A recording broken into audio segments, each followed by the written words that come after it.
ప్రపంచ మహిళా దినోత్సవం సందర్భంగా అమ్మలందరికీ, వనితలందరికీ, స్త్రీలందరికీ సభాముఖంగా సెల్యూట్. అమ్మలందరికీ, స్త్రీ సమాజం అంతటికి సెల్యూట్. దేవుడు మిమ్మల్ని దీవించును గాక. రైట్. ఇక్కడ షోలమితిని గురించి ప్రియుడు అంటారు, షోలమితి నువ్వు భయపడటం ఏంటి? సంఘమా నువ్వు భయపడటం ఏంటి? నా దేవుని బిడ్డ నువ్వు భయపడటం ఏంటి? భయపడడానికి పిరికి ఆత్మనిచ్చారా దేవుడు? యేసు నామములో ఈ రాత్రి పిరికి ఆత్మ మీ హృదయంలో నుంచి తొలగిపోవును గాక. ఎక్కడ ఎప్పుడు ఎవరికి తల వంచని తెగువ పరిశుద్ధాత్ముడు మనకు కలిగించును గాక. తెగించడమే ధైర్యమే సాహసం. షులమితి అడిగింది బిడా, నా వల్ల కావట్లేదు, ఈ సమస్యలు, ఈ బాధలు, ఈ కష్టాలు నా వల్ల కావట్లేదు.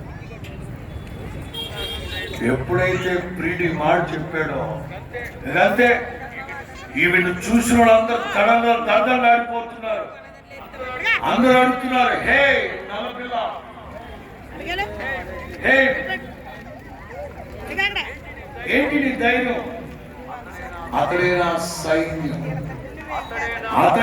సైన్యం, నేను ఒక సైన్యాన్ని టెక్కెమునెత్తినా. వాస్తవంగా వర్తమానానికి కొన్ని జెండాలు తెప్పిద్దాం అనుకున్నాను కానీ టైం కుదరలేదు. టెక్కెమునెత్తిన అంటే ఎప్పుడు జెండా కిందకి దిగదు, ఎప్పుడు ప్రపంచంలో ఎక్కడికి వెళ్ళిన అపజయం అంటే ఏమిటో ఎరగని టెక్కెమునెత్తిన జెండా అంటే విజయోత్సవాలతో ఊరేగించబడుతూ వెళుతున్న ఒక సైన్యం. అది దేవునికి మహిమ కలిగిన గాక. క్రైస్తవ్యం అనేది ఒక సైన్యం. క్రైస్తవ సైన్యం ఎదుట ఏ సైన్యము నిలబడదు. సాతాను పునాదులు ఈ పాతాళపు పునాదులు కాదు కదా, పాతాళ లోకం సైతం కోల్చబడిపోవును గాక. దేవుని రాజ్యానికి విరోధంగా లేచిన ఏ సైన్యమైనా ఎవరైనా కూలిపోతారు యేసు నామములో. దేవుని బిడ్డ ఎవరికి ఎప్పుడు ఎక్కడ భయపడిపోతే యేసు నామములో. కారణం నీ ప్రియుడే ఒక సైన్యం, నీ ఒక సైన్యం. 4-5 యుద్ధాలు చేయించి ఇక మిగతా యుద్ధాలు చేయలేక చిన్న మార్కెట్లో నెట్టుకుని పోవడం కాదు.